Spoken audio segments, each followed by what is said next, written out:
Okay ना, अभी यहाँ पर आप देखें कि जो नेक्स्ट हमारा टॉपिक है, मैंने बताया था पहले भी कि जब भी कोई रीजन स्टार्ट करें, स्टार्ट ऑस्ट्रोलॉजी से। इसकी ऑस्ट्रोलॉजी ज़्यादा कॉम्प्लिकेटेड है, थोड़ी सी कॉम्प्लेक्स है इस पॉइंट ऑफ व्यू से भी कि इसकी ऑस्ट्रोलॉजी में काफ़ी बोन्स हैं, हर बोन के वेरियस आस्पेक्ट्स हैं, हर बोन वेरियस आस्पेक्ट्स के साथ किसी कैविटी की कोई बाउंड्री बना रहा है, फिर उसके साथ फिर फिशर्स, फोरामिना, कैनाल्स हैं, कैनाल्स कम्युनिकेट कर रहे हैं। ये चीज़ें दूसरे बोन्स के साथ अभी तक जितने भी रीजन्स आपने किए हैं उनमें इस किस्म के कॉम्प्लेक्सेस थे नहीं, यहाँ पर हैं, ये कॉम्प्लेक्सिटीज़ इसके अंदर मौजूद हैं, इसलिए ये ज़्यादा ऑस्ट्रोलॉजी इसकी इंपॉर्टेंट है। तो जहाँ डिफ़िकल्टी ज़्यादा है वहाँ पर हमारे फ़ायदे भी ज़्यादा हैं। आपने देखा दूसरे रीजन्स के अंदर एज सच आप कोई डिसेक्शन करते ही नहीं हो। अब अगर अपर लोअर लिम्ब देखें और उसके अंदर आप अगर फॉर एग्जाम्पल बोन्स देखें, तो अगर मैं सिर्फ बोन्स रख दूं टेबल पर तो आपको कोई कंसेप्ट नहीं मिलेगा अपर और लोअर लिम्ब का। ज़्यादा से ज़्यादा आपने ऑस्ट्रोलॉजी की थोड़ी सी ओरिजिन इंसर्शन का मामला मिल सकता है। ये जब आप यहाँ पे ऑस्ट्रोलॉजी में पूरा बोन, स्कल और साथ में आप मैंडिबल रखते हो तो ऑलमोस्ट आपके रीजन की डायसेक्शन हो जाती है, जैसे ड्राई डायसेक्शन है एक तरह से ये। यानी आप किसी भी चीज़ को जहाँ पे आप करते हो ना, तो जिस तरीके से ये रीजन आपका इस तरीके से यानी बैठता है, तो ये पूरा आपको रीजन टू रीजन, आप सिर्फ उसी जगह जहाँ कोई आर्टरी है, जहाँ कोई नर्व है, वहाँ आप वायर डाल दो तो आपको नर्व का कोर्स हो जाता है पूरा। ये चीज़ आपको दूसरों में नहीं मिलेगी, दूसरे रीजन्स में ये एडवांटेज नहीं मिलता है। तो जहाँ पर कुछ मुश्किलात हैं वहाँ पर फिर आसानियाँ भी हैं। अगर कॉम्प्लेक्स है तो उसका आपको फ़ायदा भी मिल रहा है कि एक तरह से आप जब स्कल पढ़ रहे हैं टेबल पर, तो इसलिए मैं स्टूडेंट को कहता हूँ कि जब भी आप हेड एंड नेक करो टेबल पर स्कल होना ज़रूरी है, कोशिश यही होनी चाहिए। क्योंकि उससे क्या होगा, एक दो दफ़ा अगर आप इस तरीके से करते रहेंगे ना टॉपिक, तो फिर बाद में जब आप टॉपिक पढ़ेंगे तो आपका पूरा ब्रेन उधर, आपका दिमाग पूरा घूम रहा होगा उस फोसा और फिशर के साथ। एक दफ़ा देखना आंखों के साथ ज़रूरी है। बुक में देखेंगे ना तो एक दफ़ा कंसेप्ट आपका गलत, अगर एक बुनियाद आपकी गलत पड़ गई ना, तो फिर एक चीज़ दूसरे को गलत करेगी, दूसरी चीज़ फिर सारी चीज़ बुनियाद ही गलत पड़ेगी आपकी। इसलिए इनको आंखों से देखना चाहिए सब। ये आंखों से देखना चाहिए, विदाउट बॉडी कैडेवर के बगैर देखना सबसे बड़ा एडवांटेज हेड एंड नेक में है आपको, और दूसरा ब्रेन में भी थोड़ा बहुत, लेकिन इसमें ज़्यादा है। तो कॉम्प्लेक्स है सिस्टम, इसमें कोई शक नहीं है, रीजन थोड़ा कॉम्प्लेक्स है लेकिन उसका फ़ायदा भी है। ऑस्ट्रोलॉजी आपने अच्छे तरीके से कर ली है। ऑस्ट्रोलॉजी को करने के बाद उसके ऑर्बिट, ये सारी चीज़ें करके फिर आप उसके बाद मसल्स करें। मसल्स में जैसे मैंने आपको बताया, मसल्स में हमें हेड में तो करना था ख़ास तौर पे muscles of the facial expression. बाकी जितने भी मसल्स हैं वो ऑर्गन वाइज होंगे, जैसे अभी 6 मेजर विश्राम करेंगे, लेकिन उन विश्राम को करने से पहले करें ग्लैंड्स, उनको सेटल करें, क्योंकि 3-4 क्वेश्चन वहाँ से आएंगे, 2-3 तो आराम से आ जाएंगे। पिट्यूटरी ग्लैंड पर क्वेश्चन आता है, उसके क्लिनिकल्स बड़े इंपॉर्टेंट हैं। पैरोटिड ग्लैंड, 90% से ज़्यादा जो सेलिवरी ग्लैंड की डिजीज होती हैं they belong to the parotid gland. फिर सबमेंडिबुलर ग्लैंड है, इसकी इंपॉर्टेंट रिलेशंस हैं। सबलिंगुअल ग्लैंड देखा, वो ओरल कैविटी में हो जाता है, लेकिन यहाँ पर भी आपको करना है। यहाँ पे 3 मेजर आपको सेलिवरी ग्लैंड्स मिलेंगे और 3 एंडोक्राइन ग्लैंड्स। एंडोक्राइन ग्लैंड्स में एक थायराइड ग्लैंड है, बड़ा इंपॉर्टेंट है, आपको पता है उसको, थायराइड है, उसके साथ पिट्यूटरी ग्लैंड है, पैराथायराइड्स हैं, वो तो थायराइड के साथ ही हो जाएंगे। साथ में फिर ये 3 जो सेलिवरी ग्लैंड्स है उसमें पैरोटिड, फिर सब मैंडिबुलर, ये 2 मेजर ग्लैंड हैं, लेकिन थोड़ा सा सबलिंगुअल ग्लैंड को भी देख लेंगे। तो ये सारी चीज़ें आपको यहाँ पर, ये सारे ग्लैंड्स, और जब ये ग्लैंड्स हो जाएंगे तो ग्लैंड्स कहाँ आएंगे, इनमें ऑस्ट्रोलॉजी में किसी न किसी जगह पे आ जाएंगे। जैसे अभी जैसे पिट्यूटरी ग्लैंड को स्टार्ट करें, पिट्यूटरी ग्लैंड को अगर आप स्टार्ट करोगे तो पिट्यूटरी ग्लैंड ऑस्ट्रोलॉजी काम आएगी आपको, वो सेलेटर सी का में बैठा हुआ है, इसकी लोकेशन आप देख सकते हो। आप देखें पिट्यूटरी ग्लैंड है जैसे, तो इस जगह पर आप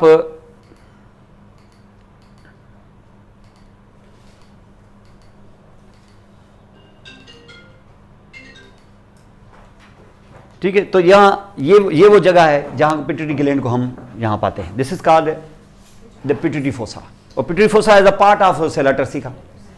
और इस जगह पे यहाँ पे ये पिट्यूटरी ग्लैंड बैठा हुआ है। और पिट्यूटरी ग्लैंड को आप पाते हैं कहाँ से, पिट्यूटरी ग्लैंड बेसिकली इसके दो लोब्स हैं, anterior and posterior pituitary gland. आप यहाँ पे देख सकते हो, ये पूरा पिट्यूटरी ग्लैंड का डायग्राम है। अब ये कहाँ बिठाया है हमने, जैसे इसकी लोकेशन कहाँ है, सेलेटर सी का, मिडिल पिट्यूटरी फोसा में, which actually is fossa in the body of sphenoid. ये बॉडी ऑफ स्फेनॉइड के साथ आप यहाँ पे देखें, ये बॉडी ऑफ स्फेनॉइड, ये पूरा बॉडी है, और बॉडी ऑफ स्फेनॉइड में आप इसको यहाँ पे पाते हैं। अब ये बॉडी ऑफ स्फेनॉइड में, और बॉडी ऑफ स्फेनॉइड के नीचे आप देखोगे कि साइनस है, स्फेनॉइडल एयर साइनस। और इस स्फेनॉइडल एयर साइनस के नीचे आप देखोगे तो ये बना देगा roof of the nasal cavity. Roof of the nasal cavity अगर आप पीछे से जब हम ट्रेस करेंगे ना रूफ ऑफ नेजल केविटी को, जैसे आप यहां पे देखें ये नेजल केविटी है, अगर आप roof of the nasal cavity को आप ट्रेस करेंगे तो earliest part of the nasal cavity roof is formed by the body of sphenoid. ये जो आप यहां पे देख रहे हो, अगर आप नेजल केविटी को फॉलो करें तो ये है, यहां तक क्या आ गया, बॉडी ऑफ स्फिनाइड। थोड़ा और आगे चलेंगे तो क्रिबरिफॉर्म प्लेट ऑफ इथमॉइड बोन, और थोड़ा आगे जाओगे तो nasal bone, sorry frontal bone, और थोड़ा आगे आएंगे तो नेजल बोन। ये कर्व जो उस वक्त ब्लैक कलर की मैंने ड्रा की ना यहां पर, this is the roof of the nasal cavity. और जो फ्लोर ऑफ नेजल केविटी है वो तो आपको पहले ही पता है, हार्ड पैलेट। ये रूफ है, ये फ्लोर है। मिडिल साइड से जो पार्टीशन दोगे वो होगी आपके नेजल सेप्टम, और लेटरल साइड से होंगे 1 बाय 1 बोन, ये जिसके 2 बोन तो मैं पीछे दिखा चुका हूं आपको। Medial pterygoid, the most posterior 10%, second last उससे पहले जो है वो perpendicular plate of palatine bone, वो कोई 10%, और उसके बाद फिर इथमॉइड बोन आएगा कोई 10-15%, और रिमेनिंग 60-70% वो मैक्सिला होगा। ये 4 बोन्स जो होंगे एक के बाद दूसरे आपको इस तरीके से लेटरल वाल, तो ये लेटरल वाल, फिर ये मीडियल वाल, फिर आपको रूफ अभी दिखाया है, फिर उसका जो फ्लोर बनाएंगे पैलेट के साथ, तो 4 वाल से आपको नेजल केविटी मिल जाती है। अब इसका आगे वाला ऐसा, आगे जाहिर है एंटीरियर वाल होगी नहीं क्योंकि नॉस्ट्रल से, और पीछे भी नहीं होगी क्योंकि वो पूरे पोस्टीरियर नेजल अपर्चर से, क्योंकि यहाँ से एयर जानी है और पीछे जाके निकलनी है, क्योंकि ये 2 वाल्स तो होंगी नहीं, तो 4 ये वाल्स होंगी, इसको हम नेजल केविटी कहते हैं। अब इस नेजल केविटी में यहाँ पर अगर हम रूफ करें तो इसका मकसद ये है कि रूफ के अंदर ये क्या पाते हैं हम लोग, ये स्फिनाइड बोन अभी जो बताया, और स्फिनाइड बोन जो है ये एक न्यूमेटिक बोन है। Sphenoid bone is a pneumatic bone, इसके अंदर केविटी है, यानी ये हार्ड नहीं है, सॉलिड नहीं है पत्थर की तरह, इसके अंदर इतनी बड़ी एक खाली अंदर हॉलो किस्म का बोन है आप, तो इसको हम कहते हैं साइनस स्फिनाइडल। ये न्यूमेटिक बोन्स हैं, और ये न्यूमेटिक बोन्स कहाँ होते हैं, ये न्यूमेटिक बोन्स क्योंकि एयर पाते हैं, एयर की कम्युनिकेशन नोज से होती है, इसलिए नोज की वाल्स बनाते हैं, इसलिए तो हम इनको कहते हैं पैरानेजल साइनसेस। न्यूमेटिक बोन्स और आपको कहीं नहीं मिलेंगे, ये मिलेंगे कहां, वाल्स बनाते हुए, नेजल केविटी की वाल्स बनाते हुए, कुछ न कुछ बोन्स जो ज्यादा बड़े होंगे उनको बड़ा न रखते हुए नेचर ने उनके अंदर हॉलो बना दिया है, स्पेस बना दी है, इसलिए हम उनको कहते हैं पैरानेजल साइनसेस। तो हर बोन ऐसा, और ऐसा भी नहीं है कि नेजल केविटी की वाल बनाता हुआ हर बोन जो होगा उसके अंदर साइनस होगा, ऐसा जरूरी नहीं है। उन बोन्स के अंदर साइनस होगा जो बड़े होंगे, जैसे अभी पैलेट देखा, जहां प्लेट होगी तो वहां कौन सा हार्डनेस, तो वो थिकनेस होगी नहीं। जिसको बात करो पैलेट, तो वो क्या है, वो प्लेट है बेसिकली। आगे प्लेट है क्या, पैलेटाइन बोन जो आपके मैक्सिला के पैलेटल प्रोसेसेस ऑफ मैक्सिली, पीछे देखा आपने हॉरिजॉन्टल प्लेट ऑफ, फिर पैलेटाइन प्लेट जब कहोगे तो कोई साइनस थोड़ी होगा उसमें, माने फ्लोर में तो कोई साइनस ही नहीं। जब हम मिडिल साइड से आते हैं वहां तो एक सेप्टम है, वो सेप्टम एक थिन सी प्लेट होती है वहां पर, उसमें भी कोई साइनस नहीं, माना न फ्लोर में कोई साइनस न उसके मिडिल वाल में। अगर कोई साइनस होगा तो रूफ में या फिर लेटरल वाल में, और लेटरल वाल में जैसे हम आ गए मैक्सिला सबसे पहले आया, सबसे बड़ा साइनस तो वहां है। थोड़ा और अंदर गए इथमॉइड बोन, मल्टीपल साइनसेस है वहां पर। थोड़ा और पीछे गए तो फिर वो 10% जो हमने बताया है, कौन सी, perpendicular plate of perpendicular plate of palatine bone, फिर प्लेट, माना कोई साइनस नहीं। फिर थोड़ा पीछे गए तो मीडियल टेरिगॉइड, फिर प्लेट, माना फिर कोई साइनस नहीं। तो इसका मतलब लेटरल साइड पे हमें ये सारी चीजें मिलती हैं। लेकिन जब आप पीछे आओगे तो ये आपका जो आप रूफ जब देखोगे तो रूफ में ये मिला क्या, सबसे पहला ये क्या, इथमॉइड बोन बड़ा थिक है, साइनस स्फिनाइडल साइनस, सॉरी स्फिनाइडल साइनस। थोड़ा आगे आए तो क्रिबरिफॉर्म, फिर प्लेट, माना कोई साइनस नहीं। थोड़ा आगे आए तो फिर थिक बोन है, ये कौन सा, फ्रंटल, तो फ्रंटल के अंदर बाकायदा साइनस, जबरदस्त साइनस है यहाँ पर, फ्रंटल साइनस। और थोड़ा आगे आए कर्व बनाई तो छोटा सा बोन, कौन, नेजल बोन, कौन सा साइनस, कोई खास साइनस नहीं। इसका मकसद है कि सीधा सीधा रफली अगर कह दें तो लेटरल वाल के अंदर जो 4 बोन है उसमें 2 में साइनस, रूफ के अंदर जो 4 बोन है उसमें 2 में साइनस। यही हुआ ना, रूफ में कौन से 4 बोन थे, sphenoid bone, sinus, cribriform plate of ethmoid, अब क्रिबरिफॉर्म में साइनस नहीं, फिर फ्रंटल में साइनस, फिर नेजल में साइनस नहीं। यहां आए तो शुरू के दोनों बोन्स में साइनस, और आखिर में 2 प्लेटें हैं उसमें साइनस नहीं। रूफ में और फ्लोर में कोई साइनस नहीं क्योंकि पैलेट है, और मिडिल साइड पर तो पार्टीशन है, वो तो बड़ी थिन होती है। एक वूमर बोन, वो मुश्किल से तो ठहरता है, वो वूमन आधा तो टूटा हुआ होता है, थोड़ा सा नया बोन, कितना भी नया भी नई स्कल है ना, इसमें भी आप देखोगे आधा टूटा हुआ होगा, क्योंकि वूमर बोन बहुत थिन बोन है। और इस पे थिन बोन को फिर फिल करने के लिए फिर ऊपर से इथमाइड बोन से आएगी, फिर परपेंडिकुलर प्लेट ऑफ फिर इथमाइड बोन, उसमें भी कोई साइनस नहीं, और आगे से बाकी हिस्सा बना देगा हमारा कार्टिलेज, सेप्टल कार्टिलेज, तो ये पार्टीशन हमारी कंप्लीट हो जाएगी, कोई साइनस नहीं। लेकिन ये 4 बोन्स में तो कम से कम साइनसेस है ना, इसलिए हम इनको कहते हैं पैरानेजल साइनसेस, और इस किस्म के बोन्स को कहते हैं न्यूमेटिक बोन्स। और ये न्यूमेटिक बोन्स जो है और आपको कहीं नहीं मिलेंगे। और यहां पर अब इसका मकसद ये हो गया कि जब आप यहां देखते हो ये साइनस, तो ये साइनस से नीचे इस साइनस की ये जो प्लेट है, ये जो आपका स्फेनाइड बोन है, ये देख रहे हैं आप स्फेनाइड बोन, इसका मकसद है कि अगर यहां से लेजर को पूरा ट्रांसफर कर, यहां से लेजर को इस तरीके से डायरेक्शन दें अगर हम, तो इसके लेजर को डायरेक्शन हम इस तरीके से दे सकते हैं, और इस लेजर के थ्रू हम स्फेनाइड बोन के फ्लोर को टच कर सकते हैं, जो रूफ है हमारे नेजल कैविटी का, और यहां से लेजर को अप्रोच करके हम हिट कर सकते हैं पिट्यूटरी ग्लैंड को। इसको बोलते हैं ट्रांसस्फेनाइडल एक्सेस, ट्रांसस्फेनाइडल अप्रोच। इससे जो एडिनोमा होते हैं ना, ये जो स्वेलिंग्स होती हैं पिट्यूटरी ग्लैंड की, इनको रिग्रेस करने में, उनकी साइज कम करने में मदद मिलती है। और इस किस्म की सर्जरीज आजकल लेजर सर्जरीज ईएनटी स्पेशलिस्ट कर रहे हैं रादर देन द न्यूरोसर्जन्स, क्योंकि उनको पता है नेजल कैविटी की क्लिनिकल एनाटॉमी का, और ये हमें बता सकते हैं कि यहाँ से इसको किस तरीके से लेज़र को हिट किया जाएगा। तो लेज़र के थ्रू हिट करके इस जगह को रिग्रेस करने में मदद मिलती है, खासतौर पे adenoma of the pituitary gland, transsphenoidal access. वजह क्योंकि वो पिट्यूटरी ग्लैंड कहाँ बैठा हुआ है, सेला टसिका या पिट्यूटरी फोसा में, और pituitary fossa is a part of the sphenoid bone, तो आप उससे आप एक्सेस कर सकते हो उसको without even disturbing the brain, क्योंकि ये ब्रेन के बिल्कुल नीचे है। अब ये जो आप सेरिब्रम देख रहे हो, ये सेरिब्रम आप देख चुके थे। सेरिब्रम जब आप यहां पे देख रहे हो, तो सेरिब्रम का जो लोअर पोर्शन है डायंसेफ्लॉन, ये डायंसेफ्लॉन के साथ कनेक्टेड है बाय मींस ऑफ इन्फंडिबुलम, जिसको इन्फंडिबुलम, और ये बन जाएगा पिट्यूटरी स्टॉक, और इससे बन जाएगा हमारा पिट्यूटरी ग्लैंड। ये बेसिकली पोस्टीरियर पिट्यूटरी ग्लैंड है, और इस पोस्टीरियर पिट्यूटरी ग्लैंड के साथ अब सेटल होकर लग जाएगा इधर एंटीरियर पिट्यूटरी ग्लैंड, और एंटीरियर पिट्यूटरी ग्लैंड आएगा किधर से, नेजोफेरिंक्स से। और नेजोफेरिंक्स हमें पता है कि ये देखिए, जैसे मैं बॉडी बना रहा हूं ऐसे, ये हमारा ब्रेन है, ये इधर माउथ है, इस ओरल कैविटी से यहां से इंटर लेंगे आप, तो ये आपका ओरल कैविटी है, ये आपका फेरेंक्स है, और यहां से ये फेरेंक्स, और ये इसोफेगस, और ये स्टमक और वगैरह, ये आप यहां पे। अब ये हमारा फेरेंक्स है। इस जगह से ये देखिए, ये जो ब्रेन है, ब्रेन का ये हिस्सा इस ब्रेन के हिस्से से हैंग कर रहा है क्या, पिट्यूटरी ग्लैंड। और ये पिट्यूटरी ग्लैंड जब ये यहां हैंग कर रहा है, तो यहां से एक डायवर्टिकुलम उठेगा जो इससे हैंगिंग पिट्यूटरी ग्लैंड के साथ आके बैठ जाएगा, राथकेज पाउच, इसको कहते हैं राथकेज पाउच। अब ये जो राथकेज पाउच जहां है, इस वक्त यहां पर ये ब्रेन के साथ कैसे बैठ सकता है, क्योंकि अभी बेस ऑफ स्कल बनी नहीं, लेकिन जब ये सेटल हो जाएगा और यहां से जब डायवर्टिकुलम टूट के यहां से एक नया लोब क्रिएट हो जाएगा, तब तक बेस ऑफ स्कल आ जाएगी।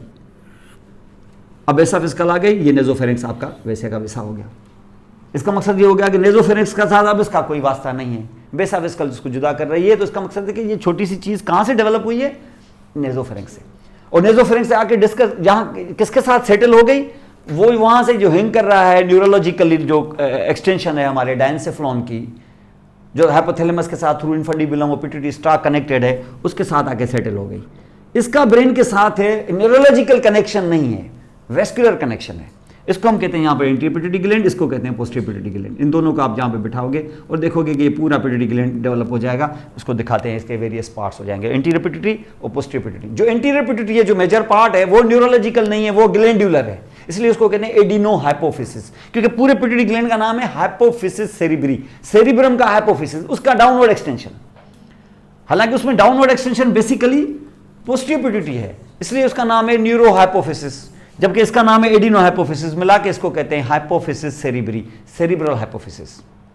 और ये यहाँ पर आपको मिला, और इस जगह इसकी लोकेशन आप यहाँ पे देखें, और इसकी लोकेशन आपने यहाँ पे देखी, उसके वेरियस पार्ट्स देखें और देखें कि वो क्या प्रोड्यूस करके आपको दे रहा है। ये प्रोडक्शन वगैरह जितनी भी है, ये सारी ये फिजियोलॉजी में है, लेकिन इसको आप यहाँ पे थोड़ा सा देखो, उसकी लोकेशन हमने यहाँ पे देखी। अब देखिए पिट्यूटरी फोसा में मौजूद है, इसके आगे इमीडिएटली यहाँ पे पाते हैं आप ये सल्कस कियास्मेटस। अब देखा यहां से, इस जगह से ये पाया आपने क्या, ट्यूबरकुलम सेली, और ये पाया डार्सम सेली, और ये थे हमारे posterior clinoid processes, and this will be, ठीक है, ये पिट्यूटरी फोसा है मौजूद। ये है हमारे ऑप्टिक कैनाल्स, और यहां से निकल रही है हमारी ऑप्टिक नर्व, जिसके नेजल फाइबर्स आपस में क्रॉस हो जाते हैं और टेम्पोरल नहीं होते। इसका मकसद ये हुआ कि ये एरिया जो है जिसको हम कहते हैं ऑप्टिक कियाज्मा, यानी पिट्यूटरी ग्लैंड की अगर यहां पर हो गई एडिनोमा या इसकी इनलार्जमेंट अगर हो गई, खासतौर पर एंटीरियर पिट्यूटरी ग्लैंड की, क्योंकि वो ग्लैंड है, वो न्यूरोलॉजिकल स्ट्रक्चर है, पोस्टीरियर पिट्यूटरी ग्लैंड होता है इसमें है। और ये जो स्वेलिंग हो जाती है किसकी, एंटीरियर पिट्यूटरी ग्लैंड की, तो एंटीरियर पिट्यूटरी ग्लैंड क्योंकि बेसिकली वो फेरेंक्स से आया है, रहता वो क्रेनियल कैविटी में है लेकिन आया वो फेरेंक्स से है। It is actually kind of adopted son है एक्चुअली, उसकी ओरिजिन जो है वो फेरेंक्स से है, लेकिन उसको अडॉप्ट किया है किसने, ब्रेन ने। ऐसे ही अडॉप्ट किया है कि वो अपने, यूं समझ लो कि पिट्यूटरी ग्लैंड उसका एक, यूं समझ लो कि रियल सन वो है, ये अडॉप्टेड सन है, दोनों साथ पल रहे हैं, दोनों का नाम भी पिट्यूटरी ग्लैंड है। अब क्योंकि यहां ट्यूमर हो गया है एंटीरियर पिट्यूटरी ग्लैंड का, और anterior pituitary gland basically nervous system का हिस्सा है नहीं, आया है वो यहां से फेरेंक्स से, नेजोफेरेंक्स से, तो हम इसको यहां पर हम कह देते हैं कि क्रेनियल कैविटी में जरूर रहता है लेकिन आया है क्योंकि फेरेंक्स से, इसलिए हम इसको फेरेंजियोमा कहते हैं। और यहां पर हमें याद आ जाता है कि ये ब्रेन का हिस्सा नहीं है। जब वो बीमार हो गया तो फिर उसको ब्रेन ने अडॉप्ट ही नहीं, ब्रेन ने उसको ओन ही नहीं किया, बोल देता है ना न्यूरोमा, नहीं नहीं न्यूरोमा बोलता ही नहीं है उसको बोलता है फेरेंजियोमा। हाँ, क्रेनियल कैविटी में मेरे साथ रहता जरूर है, इसलिए चलो मैं कह देता हूं उसको क्रेनियोफेरेंजियोमा, लेकिन मैंने उसको कभी भी न्यूरोमा फिर भी नहीं कहा उसको। क्रेनियल कैविटी में रहते हुए फेरेंक्स वाले इस टुकड़े का नाम पड़ गया है क्रेनियोफेरेंजियोमा। बड़ा मैसिव ट्यूमर होता है, बेनाइन है लेकिन डिस्ट्रक्टिव है बहुत। और ये जो क्रेनियोफेरेंजियोमा, ये ट्यूमर इस तरीके से स्वेलिंग करेगा ऐसी, तो सबसे पहले तो दबाएगा ऑप्टिक कियाज्मा को, और ऑप्टिक कियाज्मा को अगर दबा दिया उसने तो नुकसानात विजुअल फील्ड के नुकसान होंगे। अब जो विजुअल फील्ड के नुकसान होंगे तो वो नुकसान आपको पहले से ही आइडिया होगा कि बाबा ये अगर आप यहाँ पे देखते हो हमारा ऑप्टिक कैनाल्स, इस ऑप्टिक कैनाल से ये नर्व यहाँ से निकल के आ रही है। अब ये नर्व आ रही है ज़ाहिर है एक आई बॉल से, ये दूसरे आई बॉल से, ये हमारा रेटाइना है, ये हमारा रेटाइना है दो साइडों के रेटाइना, ये हमारी राइट आई है, ये लेफ्ट है। अब इसके साथ जो नर्व आ गई है, ये नर्व यहां से आ रही है लाइक दिस, ठीक है। एक फाइबर टेम्पोरल से आ रहे हैं हाफ, और एक नेजल साइड से आ रहे हैं। ये नर्व के फाइबर्स दो हिस्सों में बटे हुए होते हैं इस तरीके से। यहां पर दूसरे साइड के भी ये दो नर्व आपके निकल रही हैं यहां से, कहां से, ऑप्टिक कैनाल से। और ऑप्टिक कैनाल से जैसे निकलती हैं आपको पता है कि दो नेजल फाइबर जो हैं बोथ साइड्स के ये क्रॉस हो जाते हैं। ये ऑप्टिक कियाज्मा में इनसल्कस कियाज्मेटस, इसी जगह पर आपका पिट्यूटरी ग्लैंड है। लेकिन जो नेजल फाइबर्स हैं तो ये फिर टेम्पोरल फाइबर्स ये सेम साइड से जाएंगे और ये बन जाएगा आपका ऑप्टिक ट्रैक्ट। ये ऑप्टिक ट्रैक्ट है और optic tract lateral geniculate body में रिले हो जाएगा। तो ये लेटरल जेनिकुलेट बॉडी है इन थैलेमस, और यहाँ से जाएंगी ऑप्टिक रेडिएशन जो जाएगा हमारे विजुअल एरिया में। ये हमारी एरिया है, एरिया 17 जिसको हम कहते हैं। ये आपका ऑक्सीपिटल कॉर्टेक्स, ये आपका विजुअल पाथवे। अब अगर फॉर एग्जांपल यहाँ से अगर स्वेलिंग होती है क्रेनियोफेरेंजियोमा की, तो इस जगह पर डिफेक्ट आएगा, प्रेशर यहाँ आएगा। अगर यहाँ प्रेशर आया तो इसका मकसद ये हुआ कि हमारे दो साइड के नेजल फाइबर्स जो हैं वो अफेक्ट हो जाएंगे, बोथ साइड से। दो साइड के नेजल फाइबर्स मारा नेजल रेटाइना दोनों साइडों की, समझ गए, नेजल रेटाइना गई। अगर ये नेजल रेटाइना गई तो दो साइड की टेम्पोरल रेटाइना हमारी काम कर रही है। अब हमारा ये पूरा जो आप यहां पे देखें ये नोज है, ये हमारी विजुअल फील्ड है।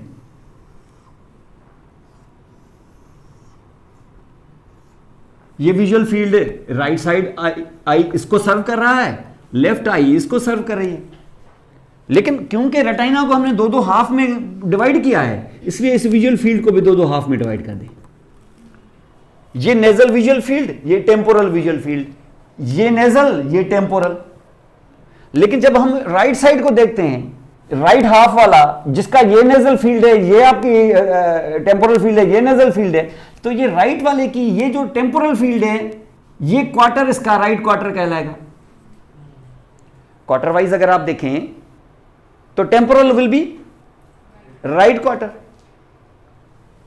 अगर आप इसको भूल जाएं, सिर्फ इस पे ध्यान दें, ये किस आई, कौन सी आई सर्व करेगी इसको, राइट। लेकिन जब आपने इसके दो बनाए हैं क्वार्टर्स, तो उन क्वार्टर्स में ये बाहर बाहर वाला राइट होगा ना उसका क्वार्टर, और अंदर अंदर वाला लेफ्ट होगा। माने राइट आई के लिए जो राइट आई फील्ड होती है, उस राइट आई फील्ड का टेम्पोरल राइट क्वार्टर कहलाता है और नेजल लेफ्ट क्वार्टर कहलाएगा। इस तरफ उल्टा होगा। अगर ये है लेफ्ट आई और ये लेफ्ट फील्ड है हाफ, उस लेफ्ट फील्ड के इस हाफ में मैं अगर इस तरफ दूं तो मेरा टेम्पोरल इधर तो लेफ्ट होगा ना। ऐसा नहीं है कि हर दफा टेम्पोरल राइट होते होंगे, ऐसा नहीं है। टेम्पोरल अगर राइट का होगा तो वो राइट होगा और लेफ्ट आई का लेफ्ट होगा, और नेजल उल्टा। समझ गए? ये यहां पर होगा। अब यहां से जो रेज आएंगे, क्योंकि इस जगह पर मौजूद है हमारा लेंस कॉन्वेक्स, तो यहां पर जो रेज आएंगे they will cross like this.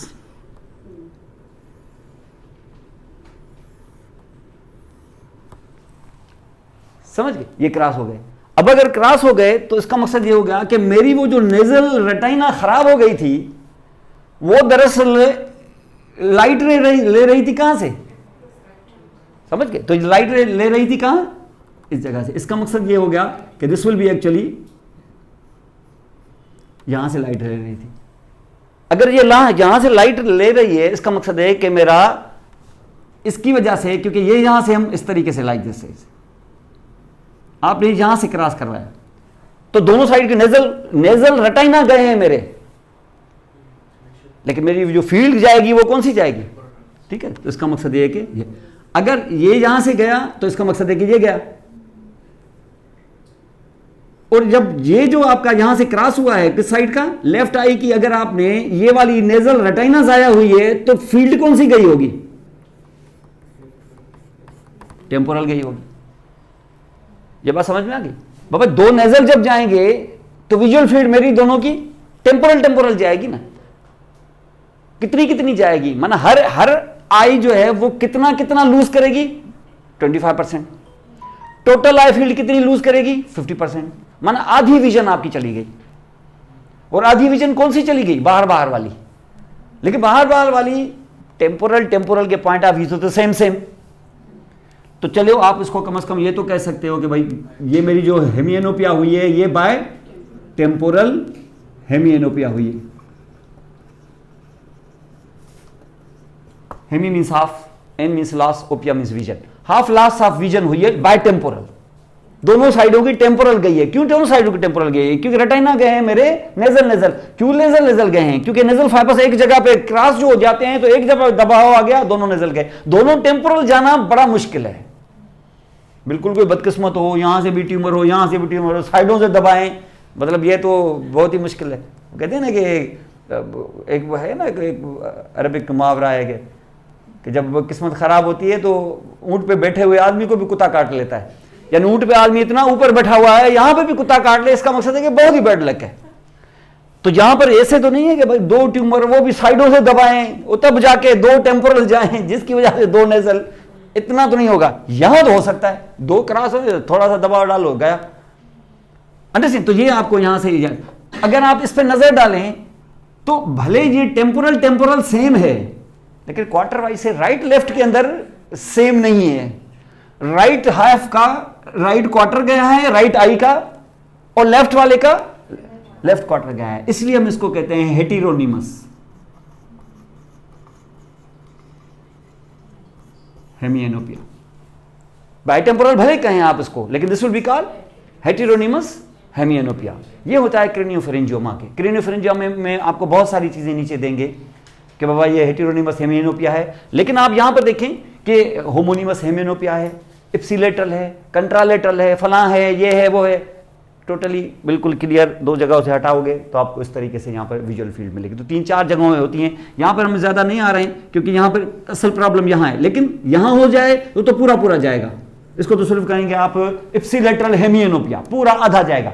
अब इस हालत में क्या होगा? साइड से चला जाएगा, साइड से विजन नहीं होगी आपको, सीधी ये आपको विजन सेंटर वाली होगी। यानी आप ये सेंटर देख पाएंगे, साइड नहीं देख पाएंगे। टनल विजन जिसको हम कहते हैं। टनल में आपको पता है ना, साइडों से अंधेरा होता है, बीच में टनल जो है वो बीच में से आपको विजन देती है। ये टनल विजन हो जाएगी इसके अंदर। बाइटेम्पोरल हेमिएनोपिया जिसको हम कहते हैं क्या? This is heteronymous hemianopia. Visual defect खास तौर पे पिट्यूटरी ग्लैंड के अंदर इस किस्म का होता है। तो ये उम्मन आता है कि किस किस्म की विजुअल होगी, और इसका थोड़ा सा आप इसमें प्रैक्टिस करेंगे ना अगर आप, तो पता चल जाएगा कि इसके साथ क्या होता है। और दूसरे अगर इससे बियॉन्ड अगर हो, ऑप्टिक ट्रैक्ट में कोई मसला हो जाए, इतना पीछे कोई आपके हाइपोथैलेमस में कोई मसला हो जाए, विजुअल कॉर्टेक्स में हो, या ऑप्टिक रेडिएशन में कोई प्रॉब्लम हो, तो क्या क्या हो सकता है वहां जो है, इन चारों में एक ही चीज होगी, फिर वो होमोनीमस हेमिनोपिया होगी। उसमें हम अभी नहीं जा रहे हैं क्योंकि आगे ग्लैंड करने हैं हमें, वो आपको आगे चल के आपको किसी जगह बताऊंगा मैं। अब देखिए ये पिट्यूटरी ग्लैंड है, इस जगह अब आप जो बैठे हुए हैं पिट्यूटरी ग्लैंड में, और नीचे क्या है, क्योंकि ये पूरा दिखाई दे रहा है आपको, तो जाहिर है स्फेनॉइड बोन लेफ्ट और राइट हाफ है, वैसे तो सिंगल बोन है, लेफ्ट और राइट हाफ है, तो स्फेनॉइड ए साइनस भी 2 होंगे, वैसे तो फ्रंटल भी एक है, सिंगल है, लेकिन आता तो राइट और लेफ्ट से है ना, इसलिए दोनों 2 साइनसेस होते हैं, बीच में पार्टीशन होती है, यहाँ भी बीच में पार्टीशन है, 2 साइनस है, ये पूरा का पूरा रूफ बन गया। अब ये और बात है कि नेजल कैविटी, नोज एक है, कैविटियां तो 2 है ना, तो इस स्फेनॉइड बोन की बॉडी का आधा बनाएगा नेजल कैविटी का रूफ एक तरफ से, तो आधा बनाएगा दूसरी तरफ से, अंदर से। तो ये आपको यहां पर इस तरीके से मिलता है। तो ये इसके ऊपर ये जो है ये पिट्यूटरी फोसा है, ये ग्लैंड बैठा हुआ है, समझ गए। तो ये इसका पूरा, लेकिन आप जब 2 साइडों से जहां जाएंगे, तो मैंने आपको लास्ट टाइम बताया था कि इस जगह पर आपको मिलेगा कैवर्नस साइनस, ठीक है। इसके पार्ट्स आप देख लें, ये आपका एंटीरियर पिट्यूटरी ग्लैंड है, इसका बड़ा हिस्सा जो ऑलमोस्ट 95% से ज्यादा बड़ा हिस्सा है, इसको हम कहते हैं pars distalis. This would be anterior pituitary gland में सबसे बड़ा हिस्सा ये है, ये वो राथकेस पाउच का मेजर पोर्शन,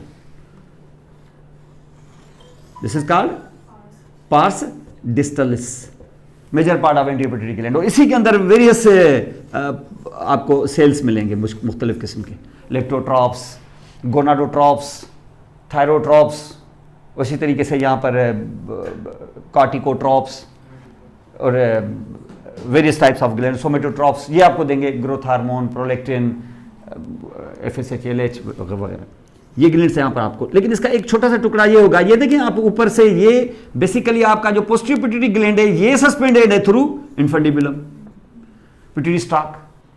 तो इसके साथ आप देखें ये, और नीचे आपने यहाँ पे देखा था ना ये ट्यूबर साइनेरियम, ट्यूबर साइनेरियम के अंदर जो ट्यूबर है, जो ट्यूबर साइनेरियम के अंदर एक थिक पोर्शन होता है जो मिड लाइन के अंदर होता है, उसको मीडियन एमिनेंस कहते हैं। Median eminence is the middle part of the tuber cinereum thickness, उसमें मीडियन एमिनेंस। ट्यूबर साइनेरियम में बहुत सारी चीजें होती हैं, लेकिन उसके मिड लाइन थिकनिंग को कहते हैं मीडियन एमिनेंस, जिसके अंदर उमूमन आपको बहुत सारे सेल्स मिलते हैं।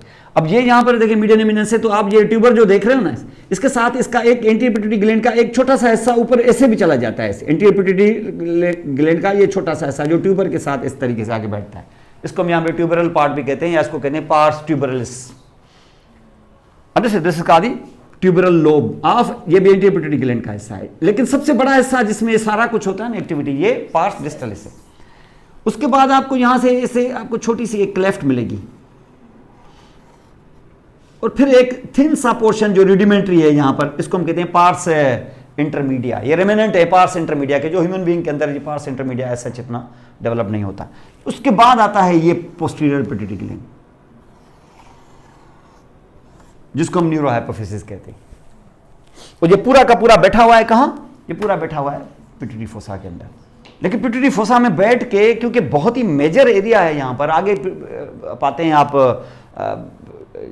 जैसे ऑप्टिक कियाज्मा, तो उसके साथ प्रेशर, फिर साइड से पाते हैं आप कैवर्नस साइनस, जो बहुत ही इंपॉर्टेंट स्टेशन है, क्योंकि काफ़ी क्रेनियल नर्व्स आपके वहाँ जाती हैं, इनको आप यहाँ पे देख सकते हो।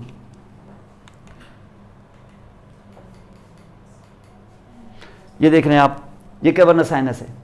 अब लास्ट टाइम मैंने आपको बताया था कि यहाँ अगर आप इसको देखोगे ना, अगर ये पिट्यूटरी ग्लैंड है, ये इस तरीके से यहाँ पे हाइपोफिजियल फोसा है, लेकिन ये साइड से जो ग्रूव्स आपको मिलेंगी बोन की, और उसके बाद आपको यहाँ ये मिलेगा posterior rather floor of your middle cranial fossa, greater wing of sphenoid, ये सब स्फेनॉइड का पोर्शन है। ये ऊपर जब आप यहाँ आके बैठाओगे, आपका पिट्यूटरी ग्लैंड जो स्टॉक के साथ कनेक्टेड होगा, तो जो चीज यहां पर इस वक्त टच कर रही होगी बोन को, वो होगा एंडोस्टियल लेयर ऑफ ड्यूरामीटर, क्योंकि वो तो बोन को छोड़ता ही नहीं है, क्योंकि ड्यूरामीटर आपको बताया था मैंने कि 2 होते हैं लेयर इसके, वो तो इस तरीके से यहां बैठा होगा। This is endosteal layer of dura mater. लेकिन इसके ऊपर जो है, जिसको हम कहते हैं मेनिंजियल लेयर ऑफ ड्यूरामीटर, वो वक्त पड़ने पे छोड़ सकता है बोन को, माने एंडोस्टियल लेयर को अभी नहीं छोड़ रहा है, लेकिन जैसे इसको पता है कि यहां ये ग्रूव है, ग्रूव के अंदर उम्मूमन क्या होता है कि meningeal layer of dura mater grooves के अंदर नहीं जाता वो ग्रूव, लेकिन ये जो आपका एंडोस्टियल लेयर ऑफ ड्यूरामीटर है, ये ग्रूव के अंदर चला जाता है। जैसे ना हमारा स्किन है, हमारा स्किन हमारे कर्व्स के अंदर चला जाएगा, लेकिन हमारी शर्ट जो है वो कर्व के ऊपर जहां ग्रूव होगी, यहां जहां कोई डिप्रेशन होगी उसके ऊपर ब्रिज करेगी। तो ये उम्मूमन ऐसा है, मेनिंजियल एयर ऑफ ड्यूरामीटर आपका अब क्या करता है, ये इन ग्रूव्स के अंदर नहीं जाएगा, ये ग्रूव्स के अंदर नहीं जाएगा, इसका मकसद है कि इनके ऊपर से गुजर जाएगा। यहां जा सकता था ऊपर इस तरीके से, लेकिन नहीं जा पाया क्योंकि पिट्यूटरी ग्लैंड स्टॉक के साथ पड़ा हुआ है, इसलिए इसने यहां से टर्न लिया और ये करके ऐसे करके लाइक दिस। समझ गए? अगर ये यहां से उठा है तो देखें, अगर ये यहां से उठा तो ये गैप क्रिएट हो गई ना, यहां पर ये गैप क्रिएट हो गई है और ये गैप है। इसका मकसद ये हो गया कि ये जो जगह है जिसको हम कहते हैं कैवर्नस साइनस, इसमें फ्लोर तो बोन ने बनाया, मीडियल वाल भी बोन बना गया, रूफ इसका इस रिफ्लेक्शन ने बनाया जिसको हम कहते हैं डायफ्रामा सेली, सेला का डायफ्राम, लेकिन इसकी लेटरल वाल खुली रह गई, इतनी बड़ी गैप आ गई। उस लेटरल वाल में एक एक करके आप ऐसे जैसे ब्रिक्स होती है ना, जैसे ईंटें रखें, एक ईंट तो दूसरी तो तीसरी तो चौथी, अब वो कौन होगा, यहां से पैसेज होगा आपकी नर्व्स का, क्योंकि हमें पता है कि जितनी भी नर्व्स हैं, आप यहां पे देख सकते हो कि जितनी भी आपकी नर्व्स होती हैं वो जाहिर है जब इस जगह से यहां से, ये ब्रेन स्टेम है हमारा, और ब्रेन स्टेम से इवन मिड ब्रेन से लेके, मिड ब्रेन में आपने देखी थी थर्ड नर्व, फिर फोर्थ, थोड़ा नीचे आए तो फिर फिफ्थ, और आए नीचे तो फिर सिक्स्थ, ये सारी की सारी नर्व्स, इनका टारगेट था यहां जाना सुपीरियर ऑर्बिटल फिशर से, और सुपीरियर ऑर्बिटल फिशर, और यहां से सुपीरियर ऑर्बिटल फिशर में जाने के लिए उनको जाहिर है कैवर्नस साइनस के साइड से जाना पड़ा, और जैसे ही वो बाहर निकली तो जाहिर है मेनिंजेस को लेके आई ना, ब्रेन से जो बाहर निकलेंगे तो पहले पायामीटर को लेके आएंगे, आप टकराएंगे आरेक्नॉइड को, उसके बाद ड्यूरा को, और जैसे आप ऐसे गुजरेंगे तो लेटरल वाल में एक एक करके आपको जगह मिल जाएगी यहां पर। अब लेटरल वाल के अंदर जो जगह आपको मिल रही है तो वो जगह ये है, सबसे पहले नर्व जो आई है वो लेटरल वाल के इस जगह को भरा है उसने, ये आपकी थर्ड नर्व है, इसका मकसद है कि ये वाल भर गई यहां से। थोड़ा नीचे आ गए तो फोर्थ नर्व जो अब आ गई, तो वो गैप छोड़ के फिर फोर्थ नर्व, ये आपकी फोर्थ नर्व है, और आ गए तो दो नर्व और आपके पास हो रही हैं, V1 एंड V2, ऑफ्थेल्मिक भी तो मैक्सिलरी भी, तो ऑफ्थेल्मिक और मैक्सिलरी, ये आपकी ऑफ्थेल्मिक है, ये आपकी मैक्सिलरी है, V1 और V2 यहां से आपके पास हो गए। तो एक एक करके आप जो भरते जाएंगे तो आपका लेटरल वाल आपकी पूरी फिल हो जाएगी, और लेटरल वाल फिल हो जाएगी, और जब छठी नर्व आएगी तो छठी नर्व आपकी यहां से विद इन, और फिर आगे चल के जब आर्टरी आएगी जिसको हम कहेंगे इंटरनल कैरोटिड आर्टरी, जो आपको पता है कि जस्ट बिहाइंड आपको मिल जाता है, क्या जस्ट बिहाइंड आपको इस जगह पे मिल जाता है कैरोटिड कैनाल, ये आपका कैरोटिड कैनाल था, ये कैरोटिड कैनाल है, जैसे यहां आ गई ऐसे टर्न करेगी, जैसे साइफोन बन जाएगा जिसमें भी टर्न, और टर्न सीधा चला जाएगा विद इन, तो उससे इंफीरियर लेटरली आपको एब्ड्यूसेंट नर्व मिल जाती है, और ये एब्ड्यूसेंट नर्व यहाँ मिल जाएगी तो कैवर्नस साइनस के साथ इसका मेजर रिलेशन हो जाएगा डेवलप, और इस कैवर्नस साइनस की फर्दर चीज़ें आपने यहाँ पे देखी हैं। पिट्यूटरी ग्लैंड का इंपॉर्टेंट रिलेशन इन्हीं के साथ है, ऑप्टिक कियास्मा और कैवर्नस साइनस, ये दो चीज़ें यहाँ पर, और उसके साथ साथ ऑप्टिक नर्व्स, और ये सारी चीज़ें यहाँ पर आपने देखी। अब ये पिट्यूटरी ग्लैंड है, फर्दर इसकी जितनी भी है वो सारी इसकी ऑलमोस्ट फिजियोलॉजी ही है, और इसको आप हाइपोथैलेमस के साथ और ब्रेन के साथ इसकी कनेक्शंस वहाँ पर ब्रेन में भी आपने देखी हुई हैं अंदर से। तो इनको यहाँ पर आप देखें, ये कैवर्नस साइनस है, ये सारी आप जो ये साइनस आप देख रहे हो जिससे कैवर्नस, क्योंकि इसके अंदर से जो आपका मेनिंजियल एयर ऑफ ड्यूरामीटर है वो बाकायदा कंपार्टमेंट्स बना रहा है उसके अंदर, ताकि ब्लड जब भी इनके अंदर मौजूद होगा ये सीधा लेटरल वाल पर प्रेशर नहीं डालेगा, क्योंकि प्रेशर डिस्ट्रीब्यूट हो जाएगा। सिर्फ यही नहीं है बल्कि इस कैवर्नस साइनस का इस कैवर्नस साइनस के साथ इंटर कैवर्नस कनेक्शन भी है, ताकि अगर प्रेशर यहां बढ़े तो प्रेशर दूसरी तरफ शिफ्ट हो जाए, और ये भी नहीं बल्कि इसके अंदर अगर प्रेशर बहुत बढ़ जाता है, शिफ्टिंग के बावजूद हमारी जान नहीं छूटती, तो इसके अंदर बहुत सारी इमेजरी वेन्स भी हैं, इमेजरी वेन्स वो जो यहां से फिर सुपरफिशियल वेन्स के साथ उनको कनेक्ट करें। तो cavernous sinus is connected via emissary veins to multiple places here, वो मल्टीपल प्लेसेस बेस पर भी होंगी, आपको यहां से एक इमेजरी वेन मिलेगी जो कनेक्ट करके देगी आपको the base of skull with the pterygoid plexus of veins, कुछ ऐसी होंगी जो बाहर की तरफ, इस तरीके से यहां पर होगा। और न सिर्फ ये बल्कि कैवर्नस साइनस को एक ऐसा साइनस भी होगा जो कैवर्नस साइनस को डायरेक्ट इंटरनल जुगुलर वेन में डाल देगा, ऐसी फैसिलिटी और किसी साइनस को नहीं है।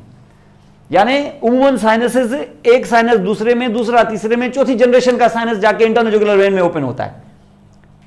इस साइनस को ये भी फैसिलिटी है कि इस साइनस को आप यहां पे देखोगे, ये जगह होगी जहां से ये साइनस से ड्रेन हो सकता है। यहां पर ये देखिए, यहां ये साइनस वैसे ये जगह है कैवर्नस साइनस की, अगर मैं इस साइनस को इस जगह से ड्रेन करके करते मैं यहां पहुंचा सकता हूं, ये पेट्रोसल साइनस कहलाता है, इंफीरियर पेट्रोसल साइनस। इतना डायरेक्ट है कि एक्चुअली इंटरनल जुगुलर वेन की पहली ट्राइब्यूटरी ये है, सो मच सो। वरना तो cavernous sinus can drain here through, अगर केवर्नस साइनस को मैं सुपीरियर पेट्रोसल साइनस में ड्रेन करता, जो इसकी मेजर ड्रेनेज पॉइंट है, तो ये इसको यहां ड्रेन कराता, ये ड्रेन करके यहां ये सिग्मोइड में डालता, सिग्मोइड फिर जाके इंटरजुगुलर वेन की कंटिन्यूटी बनता। तो इनडायरेक्ट ड्रेनेज हर साइनस की ऑलमोस्ट इनडायरेक्ट ड्रेनेज है, सवाए केवर्नस के, जिसको इमरजेंसी पाथवे सेपरेट भी दिया है नेचर ने। और उसके साथ साथ ये केवर्नस साइनस दूसरे केवर्नस साइनस के साथ ऐसे जुड़ा भी हुआ होगा, इंटर केवर्नस साइनसेस, और उसके साथ साथ कुछ और इमेजरी वेन्स भी इसको जोड़ती है। हर तरह से नेचर ने इसको बचाने की कोशिश की, ताकि, क्योंकि अगर इसमें प्रेशर बढ़ा तो फिर आपकी जो क्रेनियल नर्व्स हैं उनमें दबाव जा सकता है। ये आपका मेजर ग्लैंड है, मास्टर ग्लैंड भी इसको कहते हैं, इसका आदि मास्टर ग्लैंड, क्योंकि ये सिर्फ डायरेक्ट आपके हार्मोन्स ही नहीं दे रहा, बहुत सारे हार्मोन्स को ये कंट्रोल भी कर रहा है थ्रू द ट्रॉफिक हार्मोन्स। उसके बाद आप देखिए आपका ये दूसरा ग्लैंड है, this is the parotid gland. आप पैरोटिड ग्लैंड को देखें यहाँ इस जगह से, और अगर आप पैरोटिड ग्लैंड की थोड़ी सी एनाटॉमी देखेंगे, इस कल पड़ा है यहाँ पे,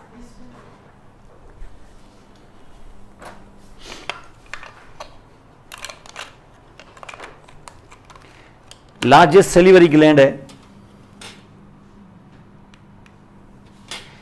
इसकी लोकेशन अगर आप देखें कि ये रेमस ऑफ मैंडिबल है, ये रेमस ऑफ मैंडिबल पे यहां रखा हुआ है ऑलमोस्ट। इसके ऊपर अगर मेसेटर मसल की आप इंसर्शन देखें तो मेसेटर मसल को ये ऑलमोस्ट हाफ तो छुपा देगा, लेकिन मामला यहां खत्म नहीं होगा। इसकी एक्सटेंशन अपवर्ड भी होगी, but it will never cross the zygomatic arch. ये ज़ाइगोमेटिक आर्च तक यहां आएगा। ये नीचे इसकी एक्सटेंशन जाएगी, lower border of the border of mandible का ये जो लोअर बॉर्डर है, इसको यहां से ट्रेवर्स करता हुआ ये यहां भी आ जाएगा into the digastric triangle. Lower down यहां पे इसका पोर्शन पहुंच सकता है।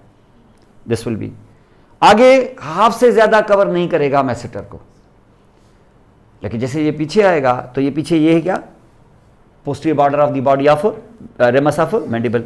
यहां जैसे पहुंचेगा ये लाइक दिस ऐसे, तो ये टर्न करके ये अंदर चला जाएगा, समझ गए, ये टर्न करके ऐसे अंदर चला जाएगा। तो some part in 20% of the gland will be inside here around the posterior border of the ramus of mandible to come here inside the fossa। कौन सा फोसा? इंफ्राटेम्पोरल फोसा। इसका मकसद ये है कि पैरोटिड ग्लैंड का कुछ हिस्सा इंफ्राटेम्पोरल फोसा का कंटेंट भी है।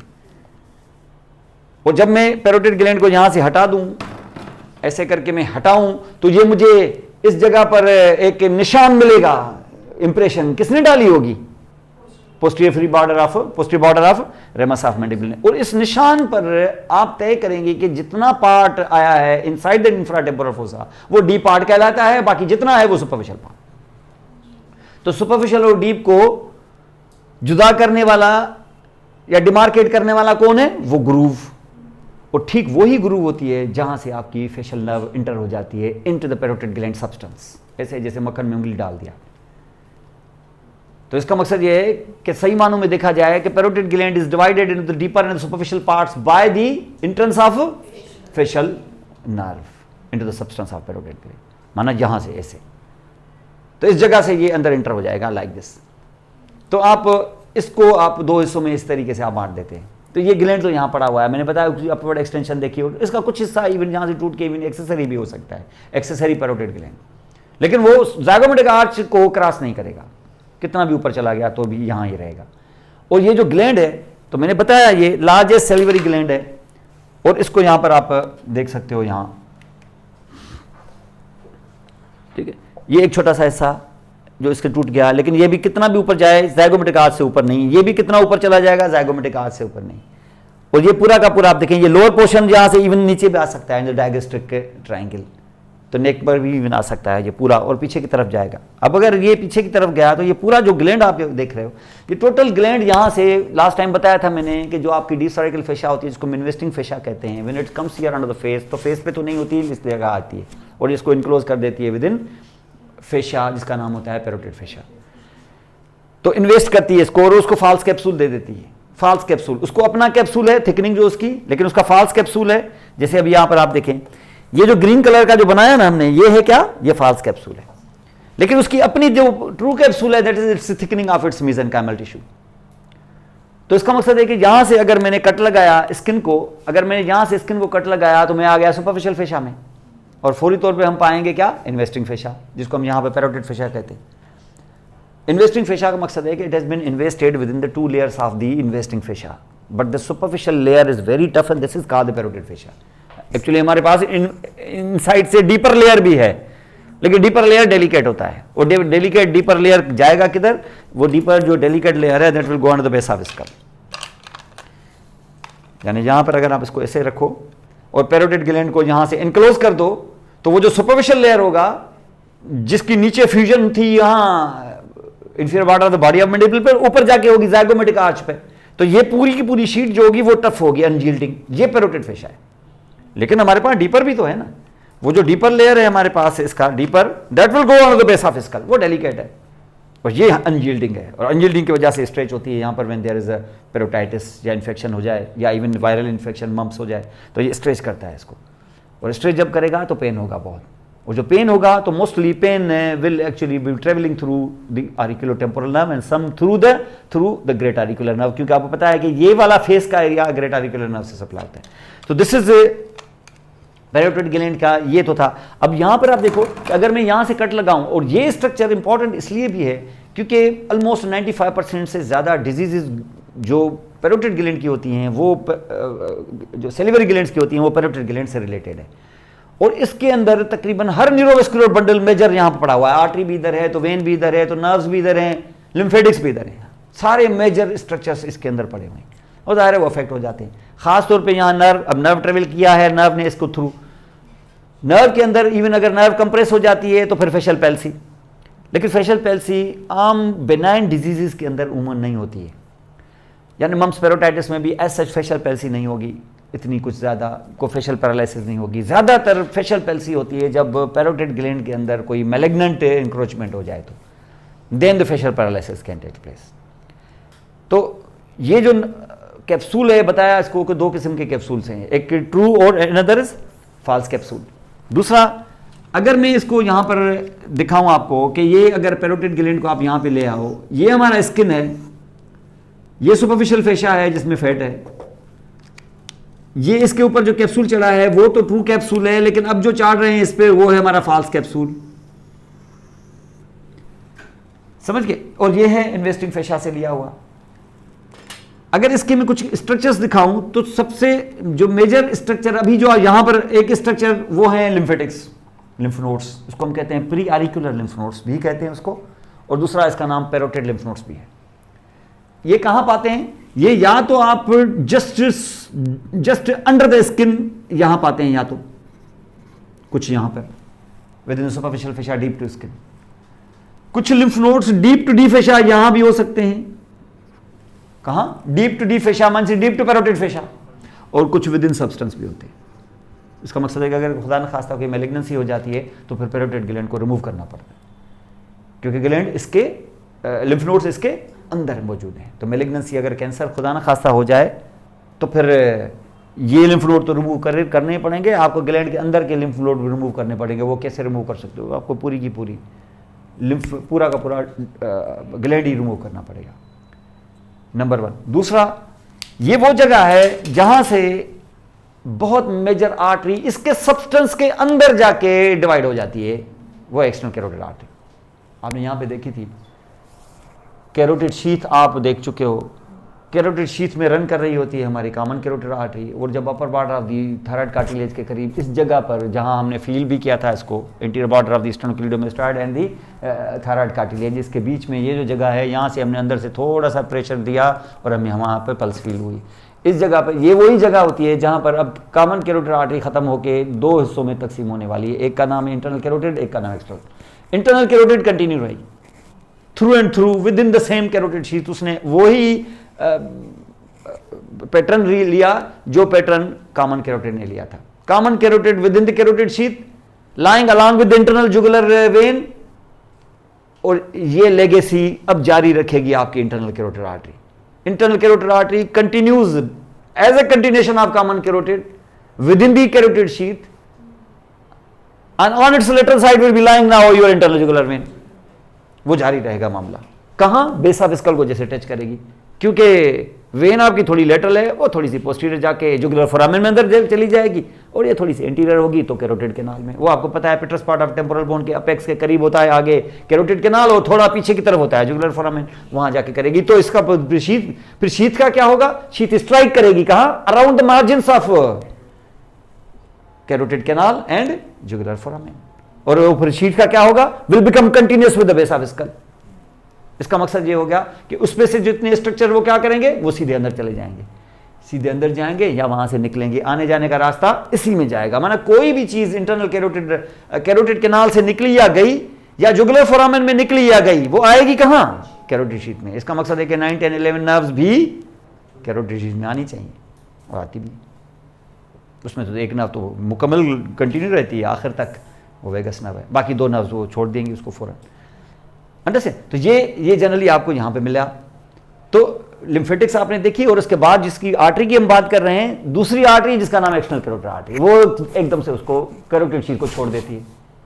और जैसे कैरोटिड शीथ को छोड़ेगी तो ये आप इस वक्त हैं कहां, कैरोटिड ट्रायंगल में, और कैरोटिड ट्रायंगल से चलते गए तो आए कहां, इस जगह पर आपको क्या रोकेगा, डायगेस्ट्रिक। तो डायगेस्ट्रिक की जो ये पोस्टीरियर बेली है, इसके डीपर जाएंगे आप, क्योंकि आर्टरी ना डीप है तो क्लिप करेगी उसको, वो सिर्फ डायगेस्ट्रिक की स्टाइलोहाइड भी करेगी।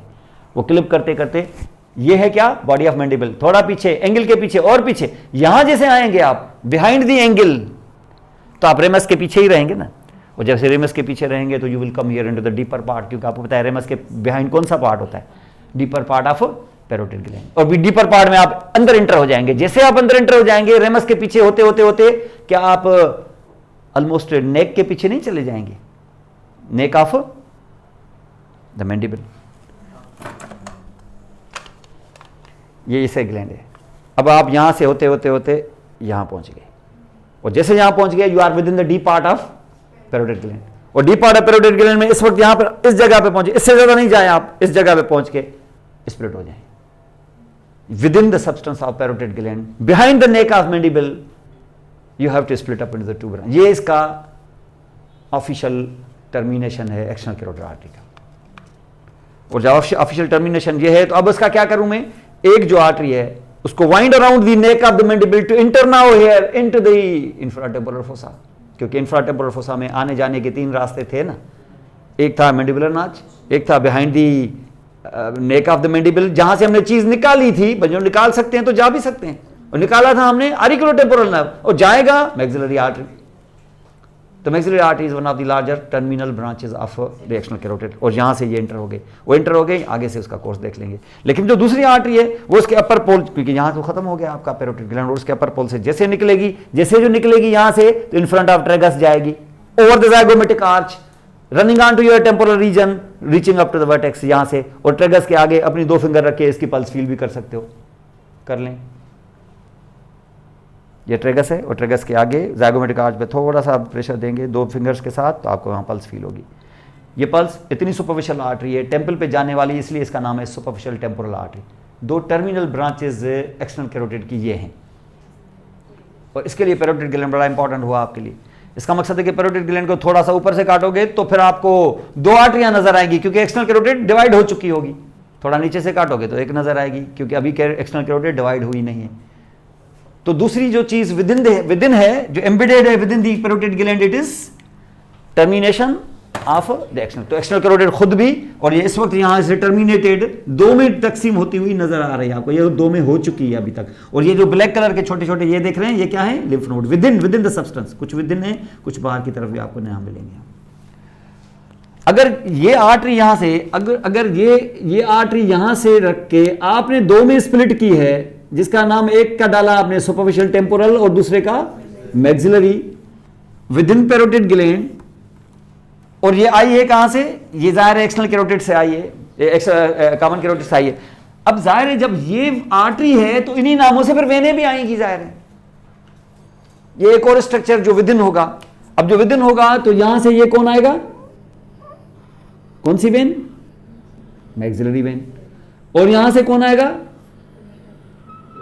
सुपरफिशियल टेम्पोरल वेन बन जाएगा। क्या सीधी सी एक्सटर्नल कैरोटिड वेन। कैरोटिड वेनें होती नहीं है, अगर कैरोटिड वेनें नहीं होती तो वेनों के नाम पे क्या होता है, जुगुलर। तो यहां क्या बनना चाहिए, external jugular vein. External jugular superficial होती है, तो क्या बनना चाहिए फिर?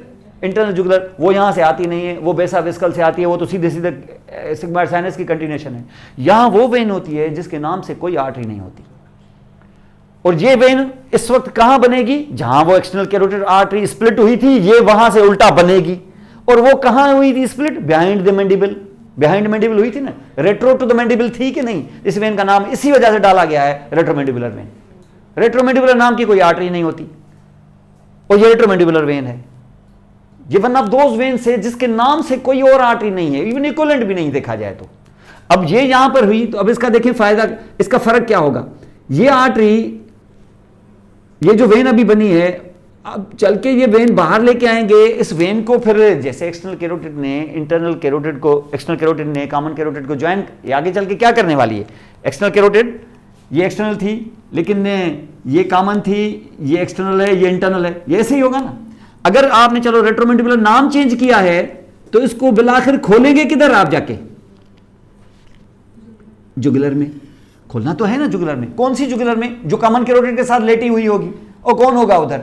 Internal jugular. तो ये retromandibular vein should finally end into internal jugular, लेकिन ये ऐसा नहीं करेगी। ये बाहर निकल के ये दो में स्प्लिट हो जाएगी। दो डिवीजन है, वो बाहर निकल के करे। अगर इसका मूड हो जाए अंदर से ही दो हो जाए, उसकी मर्जी है। मैंने तो आपको बताया कि इनकी ये हालत होती है, लेकिन दो में डिवाइड जरूर होगी। आगे होगी इंटीरियर डिवीजन, तो पीछे होगी इसकी पोस्टीरियर डिवीजन। ये क्या करती है? ये आगे हो और पीछे, तो आगे जो जाएगी वो फेस की तरफ, पीछे जो जाएगी वो कान के पीछे। तो जो आगे और पीछे है ये इसलिए जाती है क्योंकि जो आगे होगी उसका वास्ता इंटरनल जुगुलर वेन के साथ होगा टू सम एक्सटेंट, और पीछे वाले का वास्ता एक्सटर्नल जुगुलर वेन के साथ होगा। एक्सटर्नल जुगुलर वेन ऐसे होती है जैसे grade saphenous when, internal jugular when ऐसे होती है जैसे फीमोरल वेन। फीमोरल वेन थी आपकी डीप वेन, सेफेनस थी आपकी सुपरफिशियल वेन। इसका मकसद ये कि ये वेन पीछे जाएगी तो एक्सटर्नल जुगुलर माने सुपरफिशियल, आगे जाएगी तो इंटरनल जुगुलर माने डीप। ये दो डिवीजन सुपरफिशियल और डीप सिस्टम्स को आपस में जोड़ती हैं। यानी जैसे मैं बताऊंगा आपको कि भाई आगे इस तरीके से जाएंगे तो एक के साथ, और पीछे जाएंगे तो दूसरे। ये सुपरफिशियल है, ये डीप है। ये इसका पैटर्न यहां पर आपको समझ में आना चाहिए, क्योंकि जब आप पैरोटिड ग्लैंड करते हो तो आगे चल के जब न्यूरोवेस्कुलर बंडल्स में आर्टरी और वेन उठाएंगे तो आपको यहां ये समझ में आ जानी चाहिए कि इसके कंटेंट में हमने देखी थी कभी रेट्रोमैंडिबुलर वेन, और उसका बिहेवियर उसके साथ लेटी हुई उस वेन आर्टरी जैसा नहीं था। आर्टरी तो डायरेक्टली जाके सीधा सीधा कॉमन कैरोटिड को ज्वाइन किया, इसने ऐसा नहीं किया। इसने जाके इंटरनल जुगुलर वेन को ज्वाइन नहीं किया, इसने दो में स्प्लिट हुआ, और दो में स्प्लिट होकर आगे वाली डिवीजन डीप के साथ और पीछे वाली सुपरफिशियल के साथ, जो सुपरफिशियल और डीप सिस्टम को आपस में जोड़ देगी। अगर मैं आपको बताऊं कि ये जो पीछे वाली होती है ये सिर्फ एक्सटर्नल जुगुलर वेन के साथ कनेक्ट नहीं होती, सिर्फ एक्सटर्नल जुगुलर वेन इसी जगह जाके बनती है। माने इसका मकसद है कि पोस्टीरियर डिवीजन ने एक्सटर्नल जुगुलर वेन को जन्म दिया है, एक तरह से बनाया है, कनेक्ट नहीं किया सिर्फ उसके साथ। ये ऐसे नहीं है कि एक्सटर्नल जुगुलर वेन कोई पहले से ही ऊपर से आ रही थी और इसने जाके उसको कनेक्ट किया, नहीं। इसके पीछे जाने की वजह से कुछ और वेनें आपस में जुड़ के इसके साथ मिलके एक्सटर्नल जुगुलर वेन उन्होंने बनाई है। तो एक्सटर्नल जुगुलर वेन बनाई है माने इसका मकसद है कि एक्सटर्नल जुगुलर वेन जो सुपरफिशियल वेन है उसका ब्लड यहाँ से लेके डीप में डाला है इसने, और डीप में डालेगी तब जब डीप के साथ कनेक्शन डेवलप करेगी ना, इसलिए इसने दो डिवीजन बनाई। इसके दो डिवीजन बड़ी इंपॉर्टेंट है, आगे चल के आपको बताएंगे यहाँ पर। तो दिस इज अनदर थिंग। और उसके बाद जो मेजर चीज, अब आर्टरी भी हो गई, मेजर वेन भी हो गई, लिम्फेटिक्स भी हो गए, और जो सबसे मेजर अब आ रहा है वो nerve, and this is the facial nerve. ये फेशियल नर्व यहाँ पर आप देख सकते हो, और फेशियल नर्व कहाँ एंटर होती है? उसके डीप में, और ये आप यहाँ पे देख रहे हो फेशियल में। और फेशियल वेन के एंट्री के बाद तो इसके दो हिस्से ही हो जाएंगे एक तरह से, एक डीप पार्ट और एक सुपरफिशियल पार्ट। और ये आपको वेन आते हुए कहां से नजर आएगी? ये वेन आते हुए आपको नजर आएगी स्टाइलोमेस्टॉइड फोरामेन के साथ। ठीक है, ये मेस्टॉइड प्रोसेस और ये स्टाइलर प्रोसेस, इन दोनों के बीच में आप ऐसे हाथ रखेंगे ना आप, तो इस हाथ के बीच में आपको एक सुराख नजर आएगा। इन दोनों फिंगर्स के बीच में आप ऐसे रखें तो आपको सुराख नजर आएगा। ये जो सुराख आप देख रहे हैं, इस सुराख वैसे तो बंद होगा, मट्टी में है, कुछ कार्टिलेज है, वो टिश्यू वगैरह इसमें बंद होगा, लेकिन अगर इसको आप रास्ता देंगे तो अच्छा खासा अंदर पिन चली जाएगी इसके अंदर। और जैसे आप बाहर निकालेंगे तो आप देखेंगे कि एक दो इंच तक अंदर पिन गई होगी।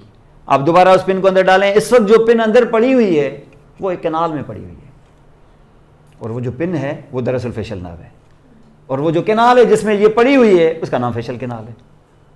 तो इसका मकसद जब मैंने निकाला तो इधर मुझे फोरामेन नजर आया ना, वो फोरामेन जो है जिसका नाम आपने क्या डाला, स्टाइलोमास्टोइड फोरामेन, वो दरअसल फेशियल केनाल की आउटर एग्जिट है। तो इसका मकसद है कि इस आउटर एग्जिट से कौन निकला है, फेशियल नर्व, और फेशियल नर्व निकली है तो कहां से ट्रेवल करके आई है, immediately travelling through the facial canal. और वो जो फेशियल केनाल है जब आप यहां इसको रखोगे तो उसके फेशियल केनाल के आगे क्या है, ईयर, और जिस वक्त वो फेशियल केनाल है उस वक्त आगे है मिडिल ईयर। माने सीधा ये बोलूं कि मैं जब फेशियल केनाल में हूं तो उस फेशियल केनाल का इंटीरियर वाल बनाएगा posterior wall of the middle ear, जबकि इस फेशियल केनाल का पोस्टीरियर वाल बनाएगा मेस्टॉइड प्रोसेस। समझ गए? तो ये यहां पर होगा। और फेशियल नर्व अगर इस तरीके से यहां बैठी हुई है तो एक एक करके, अगर एक एक करके ज्यादा तो नहीं, 2 ब्रांचेस अगर डाल देगी तो वो मिडिल ईयर कैविटी का कंटेंट बन जाएंगी। एक ब्रांच डालेगी पोस्टीरियर वाल से तो स्टेपिडियस को सप्लाई करेगी, दूसरी ब्रांच डालेगी उसके साथ है, फिर उसके वाल को टच करती करती फिर आगे चले के दिखाएंगे कि वो इंफ्राटेम्पोरल फोसा में कैसे निकलती है, कार्डा टेम्पनी नर्व। लेकिन इतने कुछ करने के बाद फेशियल नर्व खत्म नहीं हुई है, अब फेशियल नर्व अपने बहुत सारे फाइबर्स लेके बाहर निकल गई है। कितने फाइबर्स, मोटर के 90% फाइबर्स। आपने 10% किधर गए, वो नर्व स्टेपिडियस के साथ चले गए, बाकी 90% फाइबर को सिक्योर करके ये स्टाइलोमास्टोइड से बाहर निकलेगी। और जिससे बाहर निकलेगी 20% फाइबर पीछे छोड़ेगी ऑक्सीपिटलिस को, 20% फाइबर आगे देगी पोस्टीरियर ऑफ डायगेस्ट्रिक और स्टाइलोहाइड को, और बाकी 50% के साथ ये उस ग्रूव में एंटर होगी जो उसको 2 हिस्सों में बांटता है, ये अंदर चली जाएगी। और जैसे अंदर चली जाएगी तो ट्रेवल करने के बाद ये आगे से जब इसके एंटीरियर एस्पेक्ट से जब ऐसे निकलेगी तो 10% के 5 फाइबर्स से निकलेंगे, तो 5 नर्व्स बन जाएंगी। और 5 नर्व्स बन जाएंगी, इसको हम यहाँ पे इस तरीके से ऐसे कर सकते हैं, पेस एंड सेरिनस भी कहते हैं इसको। ये जहाँ पर आप देखें, ये एक, फिर ये दूसरी, फिर ये तीसरी, फिर ये चौथी, ये फिर 5वीं, और इसी हिसाब से इनके नाम है। अगर यहाँ आ गए टेम्पोरल बोन पर टेम्पोरल ब्रांच, इधर आ गए तो जाइगोमेटिक देखा, जाइगोमेटिक ब्रांच, इधर देखा क्योंकि बक्सीनेटर नीचे था, मेजर नर्व है जाहिर है, बक्कल ब्रांच। फिर देखा यहाँ मैंडिबल पर लगी हुई है, वो इतनी क्लोज कि कभी कभी इसे नेक में हैंग कर जाती है, तो कुछ लोग उसको मैंडिबुलर ब्रांच भी कहते हैं, कुछ लोग उसको मार्जिनल मैंडिबुलर भी कहते हैं। बेटर ये है कि मार्जिनल मैंडिबुलर कहें ताकि इसका आइडिया हो कि मार्जिन के साथ है, और कभी कभी ये हैंग करके डायगेस्ट्रिक ट्रायंगल तक भी आ जाती है। और एक तो नीचे लटक जाएगी, वो सर्वाइकल ब्रांच है, क्योंकि नीचे आपको पता है प्लेटिज्मा मसल है, उसके लिए ये ब्रांच चली जाएगी। तो ये 5 branches according to the bones situations उनके नाम होते हैं। और ये सारे के सारे जितने भी मसल्स आपके आ गए फेशियल एक्सप्रेशन के जो आपने सब देखे हैं, वो अपने अपने हिसाब से उनको सप्लाई देंगी। और जब ये सप्लाई आपको मिलेगी तो ये जितनी भी आपने यहाँ पे देखी ना, ये जैसे मार्जिनल मैंडिबुलर है, ये बड़ी इंपॉर्टेंट है क्योंकि एंगल वेंगल को इस मार्जिनल मैंडिबुलर से सप्लाई होती है। और अगर ये कट लग गया और यहाँ पे नेक में अगर आपने कोई प्रॉब्लम किया और यहाँ मार्जिनल मैंडिबुलर हैंग करते हुए ये यहाँ पर अगर कट हो गई तो आपका ये एंगल जो है ना वो ड्रॉप हो जाएगा, और फिर ये डिस्टॉर्शन बड़ी खतरनाक है। तो ये मार्जिनल मैंडिबुलर को बचाना होता है क्योंकि sometimes it is not present actually always here over the mandible but can hang down into the digastric fossa. So in the next surgery sometimes it will be submandibular region की जब surgery होती है तो ये problem कर सकती है। तो this will B actually like this also. तो ये नर्व भी यहाँ पर इंपॉर्टेंट है इस पॉइंट ऑफ व्यू से। तो ये जितने भी आपने कंटेंट देखे, ये पैरोटिड ग्लैंड, पैरोटिड ग्लैंड बड़ा इंपॉर्टेंट इसलिए है क्योंकि शॉर्ट ऐसे में आता है structures embedded with in the parotid gland. फिर आपको लास्ट टाइम मैंने बताया भी था, यहाँ स्टाइलोमैंडिबुलर लिगामेंट, वो भी इन्वेस्टिंग फेशा की कंटिन्यूएशन है, वो आपको छुपाता है क्या, इसकी स्प्रेड ऑफ इन्फेक्शन को सबमैंडिबुलर रीजन की तरफ जाने नहीं देता। तो सबमैंडिबुलर ग्लैंड की infection can not reach the parotid and parotid infection can't reach the submandibular because of stylomandibular ligament. और स्टाइलोमैंडिबुलर का मैकेनिकल इफेक्ट भी है जो मैंने आपको बताया था, स्टेबलाइज द टेम्पोरोमैंडिबुलर जॉइंट। और ये आपने देखा इसको बड़ा करने की ज़रूरत भी है क्योंकि इसको स्टेबलाइज इसलिए करेंगे क्योंकि इसको बहुत ही डाउनवर्ड डिस्प्लेसमेंट नहीं करेंगे ज़्यादा इसकी। ऐसे अगर ऐसे आप करेंगे डाउन तो देखिए लास्ट टाइम मैंने बताया था ना आपको कि जब भी हम माउथ ओपन करते हैं तो जस्ट माउथ उसको मैंडिबल को डाउन नहीं करते, सिर्फ उसको हम प्रोट्रूड भी करते हैं। और प्रोट्रूड इसलिए करते हैं क्योंकि देखें यहाँ से आप देखें इस जगह से ये देख सकते हो, ये आर्टिकुलर ट्यूबरकल है, this is articular tubercle because this one of the articular surface of the joint. यानी ये सिर्फ मैंडिबुलर फोसा ही नहीं, ये भी आर्टिकुलर सरफेस में आता है। मैंडिबुलर फोसा का anterior half and articular tubercle at the base of the zygomatic arch. They are both the articular surfaces covered with not the hyaline but the fibrocartilage. ये कंडाइलर process यहां पे।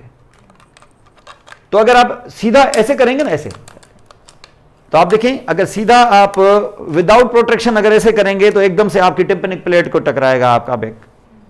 एक तो ज्यादा आप माउथ ओपन कर नहीं सकोगे, और दूसरा अगर जोर देंगे तो आपका टिम्पैनिक मेम्ब्रेन रप्चर हो सकता है, और तीसरा इस बीच में फंसा होता है आपका deep part of your parotid gland. तो खुद सोचें, कर सकते हैं क्या?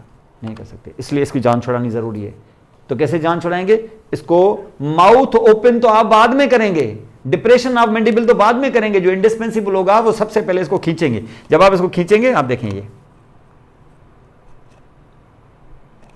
जब आप इसको आगे खींचेंगे तो क्या मैंडिबुलर फोसा में उसी लेवल पे कंडाइलर प्रोसेस रहेगा कि वो थोड़ा नीचे भी आएगा? वो देखें, ये आर्टिकुलर ट्यूबरकल पर भाई फोसा आगे तक फोसा ही होता, फिर तो सीधा आपका ऐसे आगे आता मैंडिबल। क्योंकि आगे जब आप इसको प्रोट्रूड करते हो तो प्रोटेक्शन से, ये देखें कैसे आता है, ये प्रोटेक्शन से ये ऐसे आता है।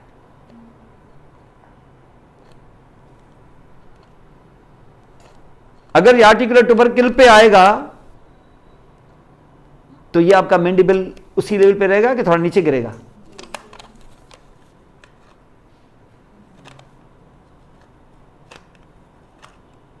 समझ गए? इतना खुलेगा हर हाल में जब आप इसको प्रोटेक्ट करोगे तो। और ये काम करेगा कौन? जो इसको आगे खींचेगा, लेटरल टेरिगॉइड। तो इसका मकसद है कि वो जो इनिशियल पार्ट है ना, ये लेटरल टेरिगॉइड का काम है, और ये डिप्रेशन का काम नहीं है, ये सिर्फ उसको प्रोटेक्शन करते हैं। आप ट्यूबरकल को डिजाइन ही नेचर ने ऐसे किया है कि जब आप इसको प्रोटेक्ट करो तो थोड़ा सा वैसा ही खुल जाएगा।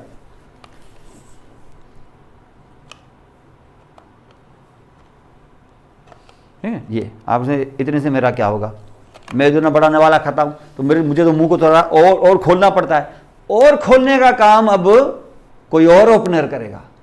अब सर ओपनर ही एक है, वो लेटरल टेरिगॉइड था, वो लेटरल टेरिगॉइड ने ये काम किया है, और ये इंडिस्पेंसिबल है। इसके किए बगैर अगर आप डिप्रेस करने की कोशिश करोगे तो ये पीछे टूट जाएगा आपका tympanic bone of plate of the temporal bone. इसलिए बाकी काम सुपराहाइड कर लेंगे, नहीं करेंगे। माइलॉइड रोकेगा क्या आपको? हाइड बोन को फिक्स करके इधर माइलॉइड की इतनी लाइन थी, ऐसे खींच लेगा, जेन्युहाइड यहां से खींच लेगा, डायगेस्ट्रिक की एंटीरियर बेली इधर से खींच लेगी, ये डायगेस्ट्रिक फोसा ऐसे, ये जेन्यू ऐसे, ये माइलॉइड ऐसे। तो फर्दर जो आपकी होती है, और इवन प्लेटिज्मा भी, वो भी। तो इसका मकसद है कि further opening is done by these suprahyoid muscles. तो सुपरायड मसल इस तरीके से फर्दर ओपनिंग करते हैं, लेकिन इसके लिए ये होना जरूरी है। इतना, ये पहला काम ये लाजमी है, इसलिए तो खास तौर पे इसके लिए मसल दी हुई है लेटरल टेरिगॉइड। तो ओपनर वो है, लेकिन फर्दर ओपनिंग ऐसे जब आप करते हैं तो this will be because of the suprahyoid muscle. तो सुपरायड को ये काम भी करना होता है, क्योंकि उस वक्त सुपरायड वैसे ही फारग बैठे हुए होते। उनका असल काम कब है? जब सॉलो करते हो, और जब आप च्यूइंग करते हो वैसे तब सॉलो करते भी नहीं हो, तो वो फारग बैठे हुए होते हैं ना, वो वैसे ही बेरोजगार बैठे हुए हैं, तो उनको कोई काम दे दो। वो काम क्या है? जब तुमने हाइड बोन को वैसे ही फिक्स रखा है, सॉलोइंग करते वैसे ही नहीं हो, तो इस टाइम पर मैंडिबल को डिप्रेस क्यों नहीं कर लेते? और बल्कि मैंने हम सॉलो भी करते, भाई सॉलो, और तुम्हें तुम इन्वेस्टिगेशन का काम तुम्हें जब दिया जाएगा तो तुमसे सॉलोइंग का काम नहीं लिया जाएगा। इस वक्त तुम फारग बैठे हो, और जब अच्छी तरीके से चबाया जाएगा और हमारे जो क्लोजर्स हैं अच्छी तरीके से चबाएंगे, तो उसके बाद मैंडिबल को फिक्स करने के लिए उनको बोला जाएगा, और अब तुम्हें बोला जाएगा कि अब तुम हाइड बोन को ऊपर उठाओ। और आप च्यू करते करते तब मैंडिबल को फिक्स रखा हुआ है, तब तो मैंडिबल के क्लोजर काम कर रहे हैं, ये फारग बैठे हैं, अब ये ऊपर उठाएंगे ऐसे। बस सुपरायड का इतना काम होता है इंपॉर्टेंट। तो this will B actually like this also. तो यहाँ पर ये भी आपको इस तरीके से यहाँ पर मिलता है। तो ये पैरोटिड ग्लैंड इंपॉर्टेंट है इस पॉइंट ऑफ व्यू से, बड़ा इंपॉर्टेंट है, क्योंकि लार्जेस्ट ग्लैंड है, हमेशा आता है किस तरीके से यहाँ पर पैरोटिड ग्लैंड के इंक्रोचमेंट से क्या क्या प्रॉब्लम हो सकते हैं, क्या क्या स्ट्रक्चर्स हैं, कौन से स्ट्रक्चर किस तरीके से, ताकि आगे से जब आर्टरियाँ जुड़ें तो ये समझ में आ जाना चाहिए कि अब देखें यहाँ से जैसे नेक में आप आगे, अगर हम कॉमन कैरोटिड लेंगे तो ये चीज़ें कैसे डॉट्स मिलाएंगे आप? कॉमन कैरोटिड जब आप लेंगे तो जब आप नेक में लाओगे तो उसको कैरोटिड शीथ में एंटर करवाओगे, शीत की हुई होगी पहले से, उसके जो मेजर रिलेशंस होंगे वो हमें पहले से पता होंगे। ऊपर जब हम उनको दो में डिवाइड कर देंगे और वहां से जब हम एक्सटर्नल कैरोटिड उठाएंगे, जब नेक में हम आएंगे तो ट्राइंगल्स हमें पहले से ही पता होंगे कि कैरोटिड ट्राइंगल क्या है, किस तरीके से, ये डायगेस्ट्रिक किस तरीके से। जब आप उनको उठा के जब एक्सटर्नल कैरोटिड को हम लेके आएंगे तब हमें पता होगा कि इसको हमें ऑफिशियली स्प्लिट कराना है हमारे पैरोटिड ग्लैंड में, वो पहले से किया हुआ होगा। उधर से जब हम उसकी ब्रांचेस स्प्रेड करेंगे, जैसे मैक्सिलरी आर्टरी, तो मैक्सिलरी आर्टरी को घुमाएंगे और घुमा के उसको डाल देंगे हम इंफ्राटेम्पोरल फोसा में। हमें पहले से पता होगा इंफ्राटेम्पोरल फोसा की क्या बाउंड्रीज हैं, क्या हैं, और उसी को चलते चलते जब हम वहां से गायब करवाएंगे through the pterygo maxillary Fisher, तो हमें पता है उस तरफ की दुनिया का नाम है टेरिगो पैलेटाइन फोसा, आप उसमें डाल दोगे। और अगर ऐसा ही करते करते आगे चल के जब हमें और उसको स्प्लिट करना होगा, हम उसकी कंटिन्यूएशन बताएंगे अगर, तो हम उसको मीडियली वो जो हमने परपेंडिकुलर प्लेट देखी थी उसके टॉप पर वो जो हमने ट्रायंगुलर ओपनिंग देखी थी स्फेनोपैलेटाइन फोरामेन, बहुत सारे बुक लिख रहे हैं कि उसके अंदर वो उसकी कंटिन्यूएशन है, नोज के अंदर स्फेनोपैलेटाइन आर्टरी, तो नेजल कैविटी के अंदर। और नेजल कैविटी का थोड़ा सा हमने यहाँ पर बताया भी, लेकिन वो नेजल कैविटी नोज में जब हम करेंगे तो उधर स्प्रेड हो जाएगी। हमारी मैक्सिलरी आर्टरी इस दौरान इंफ्राटेम्पोरल फोसा में कम से कम को 1 डज़न ब्रांचेस देगी, टेरिगोपैलेटाइन फोसा में जाएगी, और कहां से वो ब्रांचेस स्प्रेड होंगी, कैसे स्प्रेड होंगी, वो हमें फिर से फिशर फोरामेन हमें पता है। एक ब्रांच को उठा के हम स्पिनोजम में डाल देंगे, बोलेंगे भाई हमारी ये मिडिल मेनिंजियल आर्टरी है। एक को उठा के हम फोरामेन ओवल में डाल देंगे, ये हमारी एक्सेसरी मेनिंजियल आर्टरी है। एक को हम टेरिगो पेट्रोटेम्पेनिक फिशर में डाल देंगे, जब हम बोलेंगे कि ये मिडिल ईयर कैविटी में चली जाएगी, उसकी सप्लाई बन जाएगी। और इसी तरीके से हम उनको घुमा फिरा के, लेकिन हमें पता है कि हमें ये सारी चीज़ें हमारी क्यों, तो आर्टरियों को स्प्रेड करने में हमें देरी नहीं लगेगी। एक ही दिन पे बैठ के हम दोनों आर्टरियाँ उड़ा सकते हैं, चलो एक दिन एक, दूसरे दिन दूसरी, चलो अंडरस्टैंड। लेकिन ये सारी चीज़ें पहले की हुई हों तो फिर उनको डिस्ट्रीब्यूट करने में आसानी है, क्योंकि अभी डिस्ट्रीब्यूशन में हमें अभी 2-3 ग्लैंड और करने हैं और उसके बाद हमें 4-5 मेजर विसरा करने हैं। जब ये हो जाएगा तो उसकी डिस्ट्रीब्यूशन बहुत आसान हो जाएगी, और उसके बाद तो उसके क्लिनिकल तो बच्चों का खेल है। लेकिन एक दफ़ा एनाटॉमी समझ में आ जाए, एनाटॉमी समझ में नहीं आई तो फिर क्लिनिकल समझ में नहीं आएंगे। तो एनाटॉमी समझ में आ जाए एक दफ़ा से, क्योंकि एनाटॉमी यहाँ ही करेंगे आप, क्लिनिकल तो आगे 5 साल तक, 4 साल 3 साल तक और करते रहोगे आप। ईएनटी जाएंगे और देखेंगे क्लिनिकल, लेकिन मसला ये है कि अगर आपको लैरिंक्स फेरिंक्स ही नहीं आ रहा है तो उधर क्या आप अंडरस्टैंड, तो आधे से ज़्यादा तो आप देखें ना, आपको ये आईबॉल की स्ट्रक्चर समझ में नहीं आएगी तो आगे से डिजीज कैसे समझ में आएंगी, अंडरस्टैंड। तो ये इंशाल्लाह ताला कल की क्लास